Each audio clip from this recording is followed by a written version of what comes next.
Strawberry तर संपत आलेत, माहीत नाही यांना हा बॉक्स कुठं मिळाला, पण खूप आनंद झाला मला हा बॉक्स बघून, कारण मला स्ट्रॉबेरी खूप आवडतात. आता याला छान असं वॉश करायचं.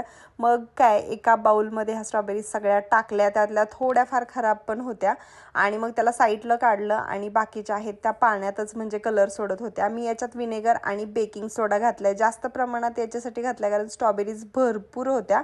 आणि नंतर 5-6 मिनटं झाल्यानंतर मग एका चाळणीत काढलं आणि पाणी पण बघितलं ना तुम्ही किती घाण झालं. चांगल्या पाण्याने धुवून मग एका कापडावरती टाकल्या आणि याला थोडंसं असं अलगद हाताने पुसून घेतलं.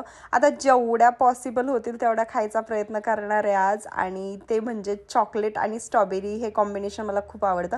ते आधी बनवलं आणि राहिलेल्या मी फ्रीझरमध्ये स्टोअर करून ठेवलं. त्याचं मिल्कशेक आईस्क्रीम बनवणार आहे. त्याची रेसिपी पाहिजे का कमेंट करून सांगा. हा व्हिडिओ कसा वाटला तेही, व्हिडिओ आवडला तर लाईक शेअर आणि सबस्क्राईब करायला काय विसरू नका.